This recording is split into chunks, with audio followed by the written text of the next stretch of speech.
Good morning student. मैं आपकी गणित की अध्यापिका नित्या जायसवाल, राजकीय बालिका इंटर कॉलेज कटरा प्रयागराज से। बच्चों, आज मैं आपको क्लास 10th में चैप्टर नंबर 3 दो चर वाले रैखिक समीकरण युग्म के बारे में बताऊंगी। ओके बच्चों, इसके पहले वाले वीडियो में मैंने आपको बताया था कि इस चैप्टर का पूरा मीनिंग क्या है। दो यानी टू, चर यानी वेरिएबल, और रैखिक मतलब लीनियर, समीकरण मतलब इक्वल का साइन हो, युग्म मतलब जोड़े मर हो, यानी आपकी जो इक्वेशन हो उसमें x और y के जितने भी पावर हैं वो 1 हो। इसी को हम लोग लीनियर कहते हैं। क्योंकि इक्वेशन के फॉर्म में है इसलिए दिस इज समीकरण, और युग्म है यानी ये एक जोड़े के रूप में है। ओके बच्चों, फिर मैंने बताई थी कि ये एक सरल रेखा को निरूपित करता है। अगर एक्स वाई है और दोनों की पावर सेम है तो ये एक सरल रेखा को निरूपित करता है। ठीक है बच्चों, इसका ग्राफ खींचकर भी मैंने आपको बताया था कि हम लोग किसी एक का वैल्यू देते जाते हैं और दूसरे की वैल्यू निकलती जाती है, उससे हम लोग कैसे ग्राफ खींचते हैं। ठीक है, तो अब हम लोग ये देखेंगे कि अब इतनी लंबी प्रोसेस करें कि कैसे हम उसका हल निकाल सकते हैं। देखो बच्चों, मैंने ये भी बताया था कि किसी भी प्लेन में दो रेखाएं एक दूसरे को या तो प्रतिच्छेद करती हैं या समांतर होती हैं या समपाती होती हैं। ठीक है बच्चों, इस फिगर को ध्यान रखना और इस टेबल पर ध्यान रखना, तो ये टेबल कभी भी आपसे मिस नहीं होगी। ठीक है बच्चों, अब देखो, पहली बात तो हम लोग ये समझेंगे कि अगर दो रेखाएं आपस में अगर प्रतिच्छेद करती हैं, ठीक है, यानी इंटरसेक्ट करती हैं, तो ये दोनों कितने बिंदुओं पर मिलती है? केवल एक बिंदु पर मिलती है। यानी अगर दो रेखाएं एक ही बिंदु पर मिलती हैं तो उसे हम क्या कहते हैं? इसका क्या हल होता है? आपका केवल एक हल होता है। समांतर है तो क्या दोनों कहीं पर मिल रही हैं? नहीं, तो इसका क्या होगा? कोई भी हल नहीं होगा। ठीक है बच्चों, अब देखो, समपाती यानी समांतर, समपाती और प्रतिच्छेद, ये तीन ही कंडीशन आपको निकालनी है।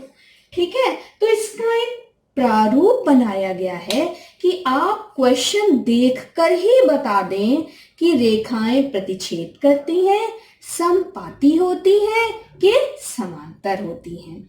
इसके लिए आपको बहुत स्मॉलेस्ट चीज पर ध्यान रखना है कि जो भी समीकरण है उसके x और y के कोफिशिएंट को लिखना है और उनके बीच रिलेशन देखना है। ठीक है बच्चों, पहला पॉइंट यह है कि अगर दो equation a1 x plus b1 y plus c1 बराबर 0 है, दूसरी इक्वेशन है a2 x plus b2 y plus c2 बराबर 0 है।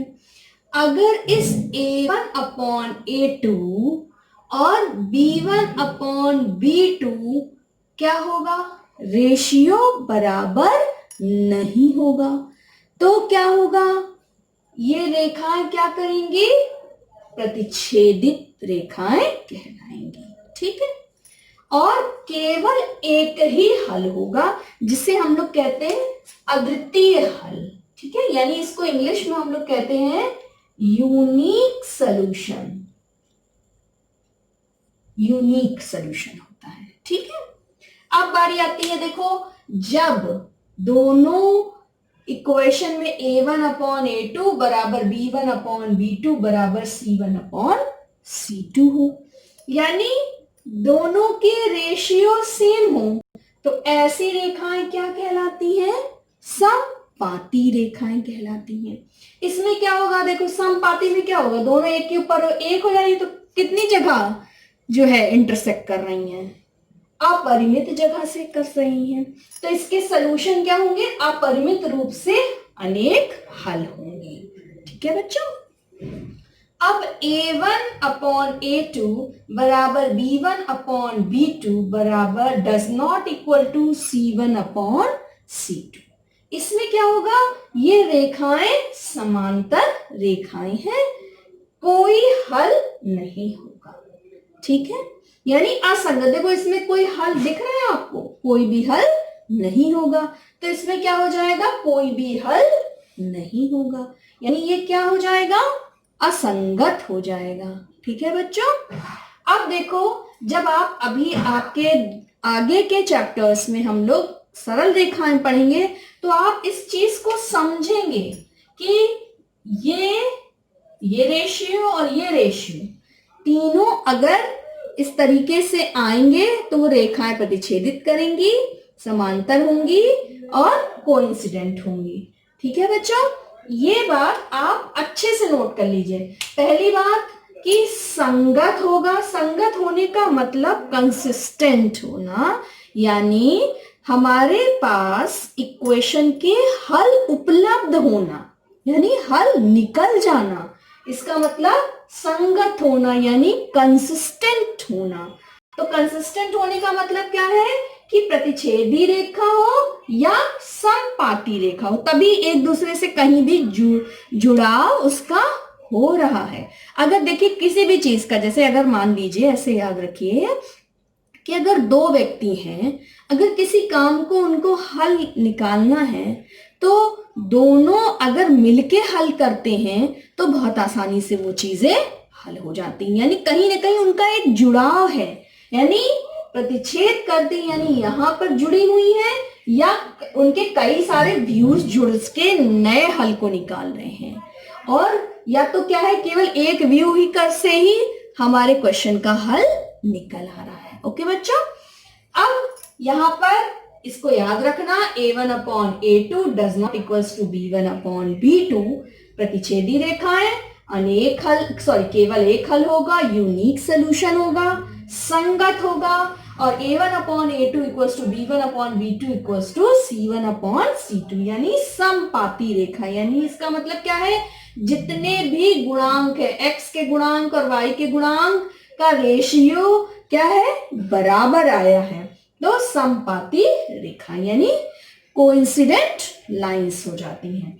इसमें अपरिमित रूप से यानी इनफाइनाइट सॉल्यूशन एग्जिस्ट करेंगे। ठीक है, अब क्या है, जब हमारा दोनों रेशियो बराबर है लेकिन कांस्टेंट का रेशियो बराबर नहीं है, तो रेखाएं कैसी हो जाती हैं, समांतर रेखाएं हो जाती हैं।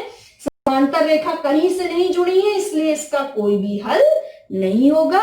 इसका मतलब क्या होगा, ये असंगत होगा। ठीक है बच्चों, अब चलिए हम लोग एक्सरसाइज 3.2 पर आते हैं।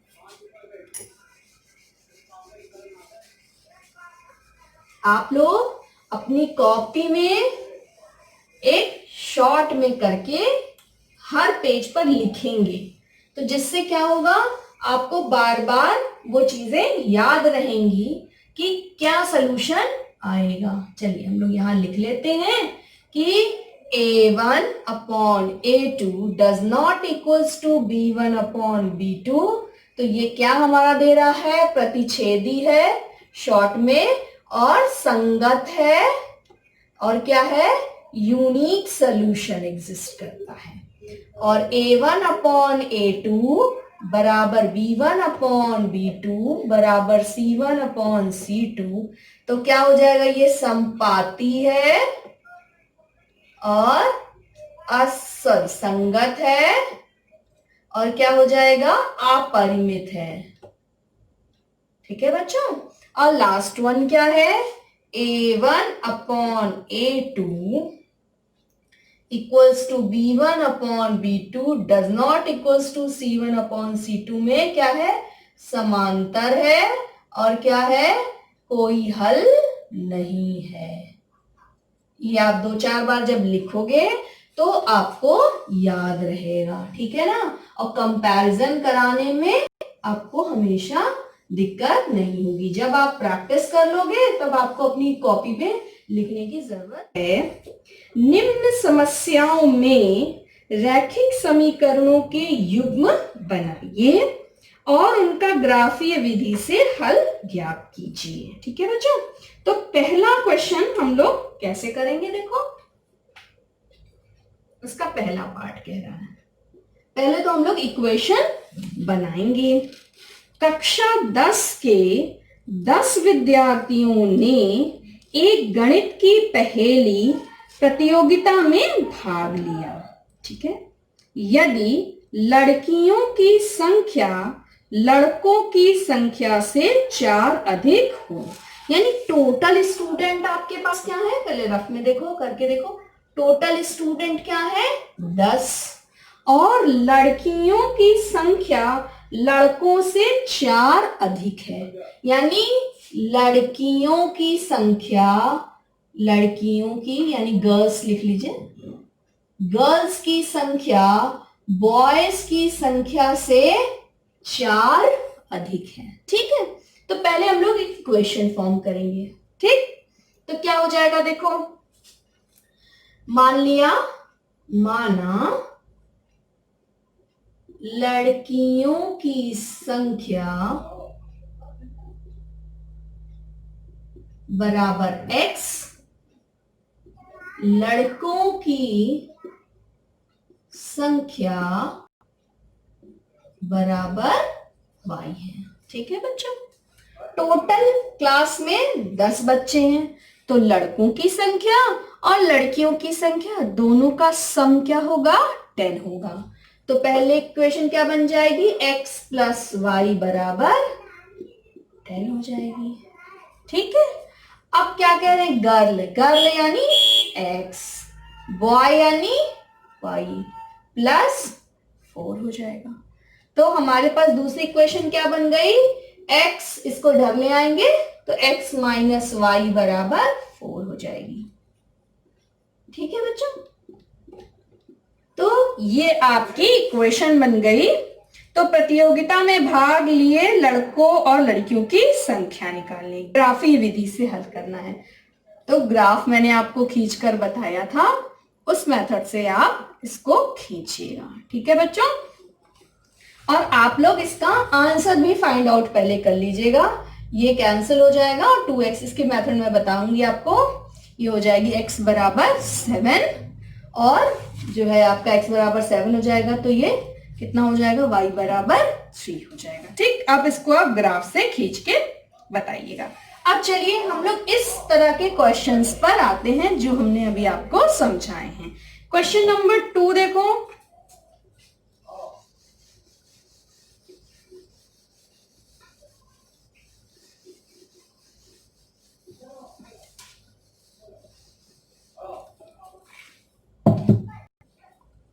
क्वेश्चन नंबर 2 आपका कह रहा है, अनुपातों a1 by a2, b1 upon b2 और c1 अपॉन c2 की तुलना करके ज्ञात कीजिए कि निम्न समीकरण युग्म द्वारा निरूपित रेखाएं एक बिंदु पर प्रतिच्छेद करती हैं, समांतर होती हैं अथवा समपाती होती हैं, यानी प्रतिच्छेद करती हैं, समपाती होती हैं, समांतर। ठीक, तो पहला वाला देखो, सो इजी, आप लोग बस क्वेश्चन लिखिए और कंपैरिजन करा दीजिए, बस आंसर जो आ जाए उसको लिख दें।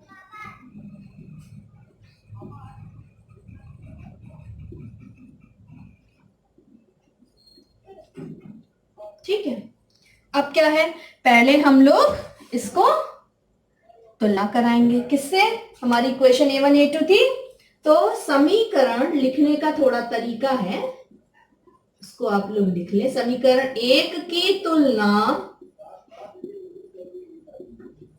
a1x plus b1y plus c1 बराबर 0 से, तथा समीकरण 2 की तुलना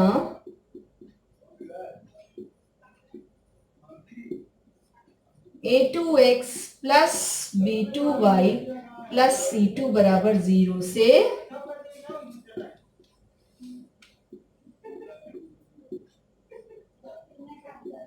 करने पर।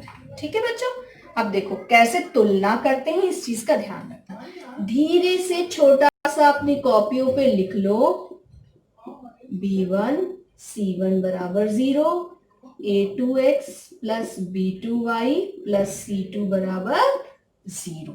अब देखो a1 कितना निकला 5, तो यहाँ पे क्या हो जाएगा a1 बराबर 5। 2-4 बार आप ऐसे प्रैक्टिस करोगे, उसके बाद आप खुद ही देख के समझ जाओगे कि क्या आना है। ठीक है, b1 क्या है -4। हमेशा ये ध्यान रखना, चूंकि यहाँ बीच में प्लस है, अगर माइनस है तो माइनस साइन के साथ आएगा।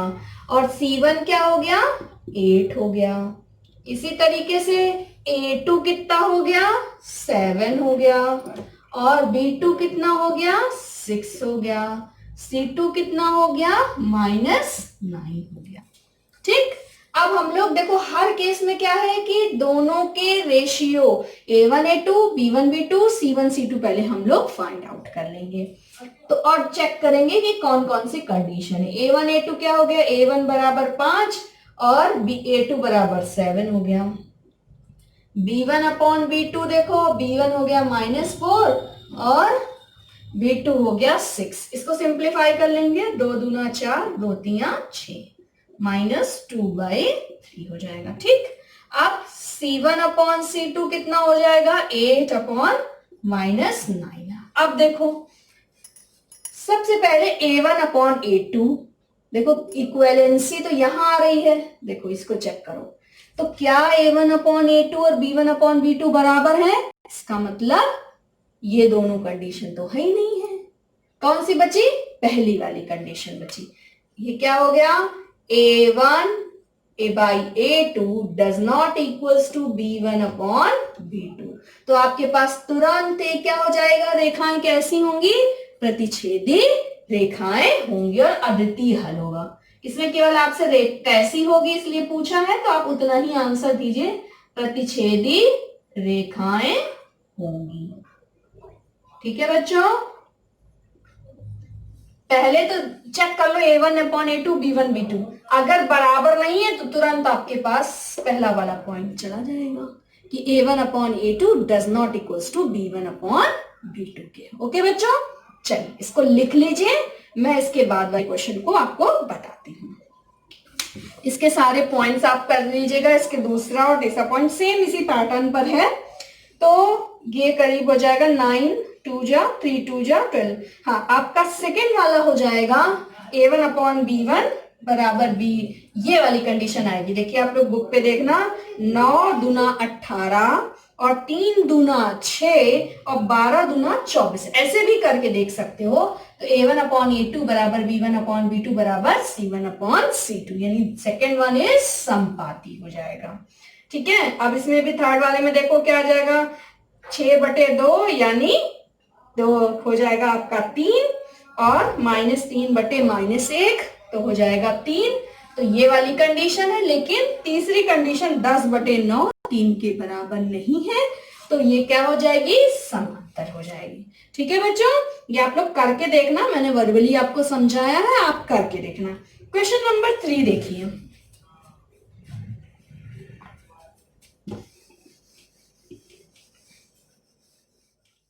अनुपातों a1 b1 a2, b1 b2 c1 c2 की तुलना कीजिए, निम्न रैखिक समीकरणों के युग्म के संगत और असंगत बताइए।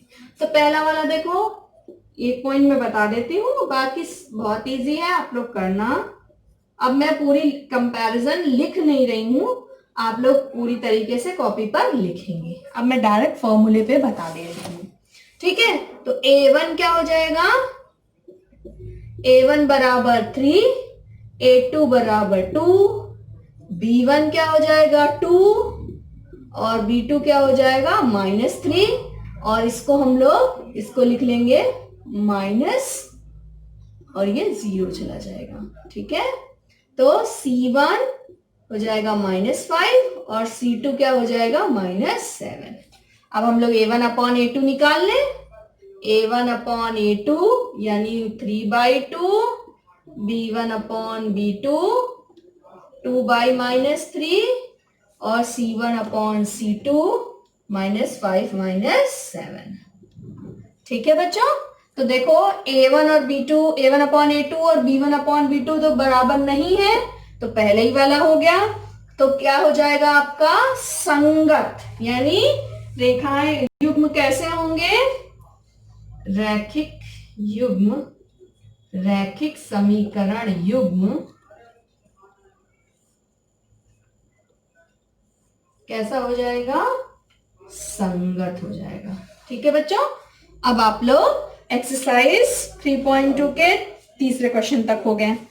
चौथे क्वेश्चन में क्या है कि समीकरण के युग्म को संगत असंगत बताना है, यानी पहले हमें इस तरीके से सॉल्व करना है और उसका ग्राफीय विधि से हल ज्ञात करना है। तो ग्राफ विधि से हल ज्ञात करना है। ठीक है, ग्राफ विधि मैं आपको बता चुकी हूं, आपको जो भी समस्या हो वो आप हमसे पूछ सकते हैं।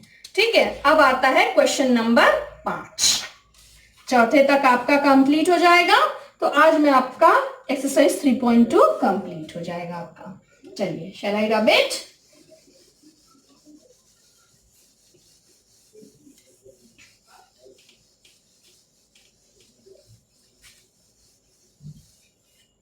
Question number 4।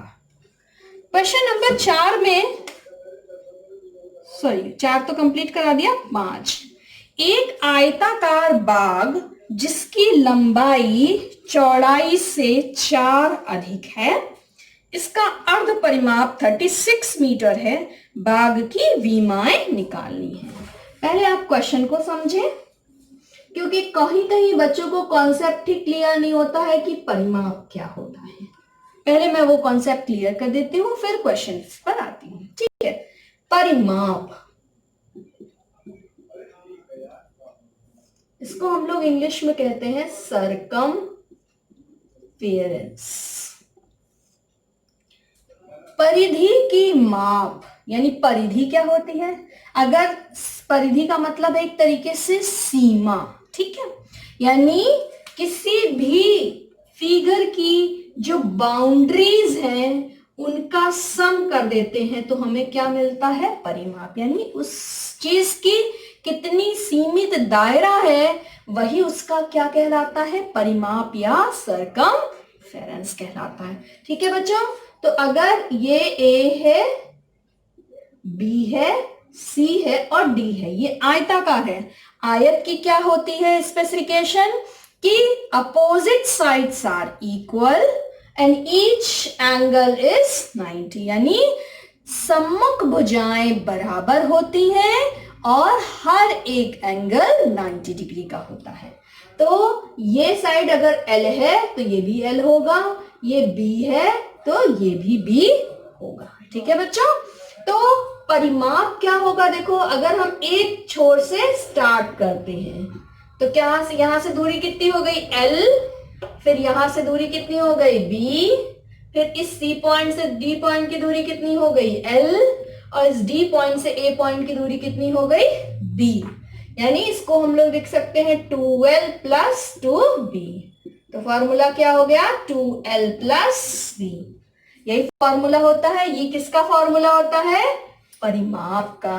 तो अर्ध परिमाप क्या हो जाएगा, देखो बच्चों,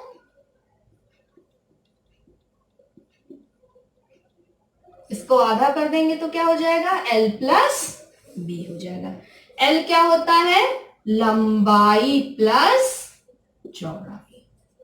ठीक है, ठीक है बच्चों, इस चीज का ध्यान रखना कि परिमाप तो 2 टाइम्स L प्लस B होता है और अर्ध परिमाप L प्लस B होता है।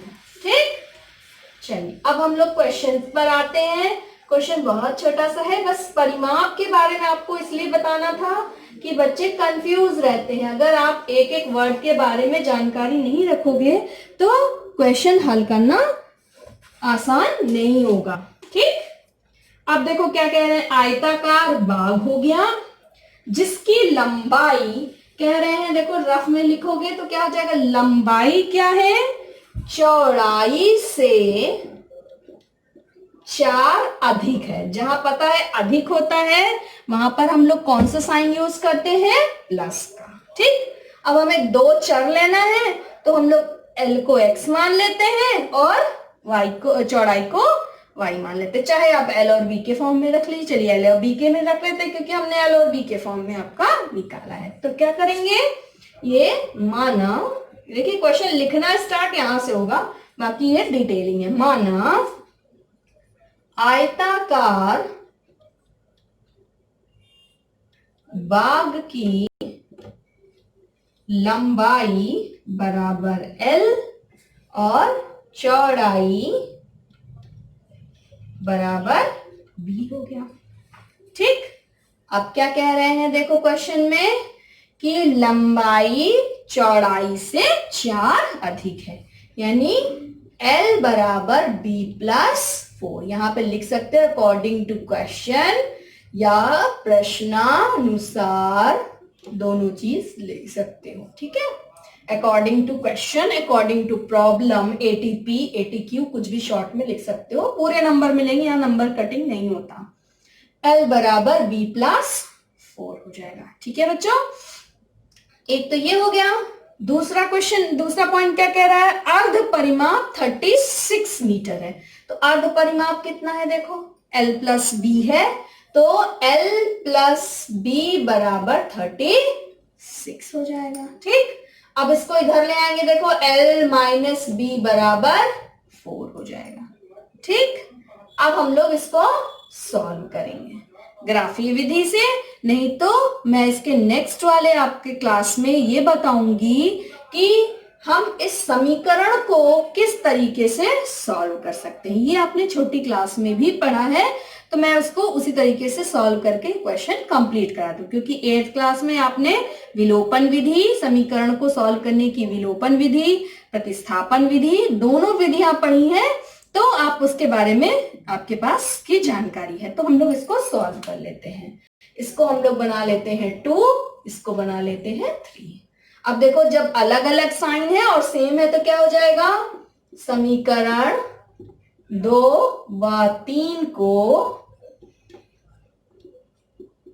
जोड़ने पर, ठीक है बच्चों, तो क्या हो जाएगा, l प्लस b बराबर 36, l माइनस b बराबर 4।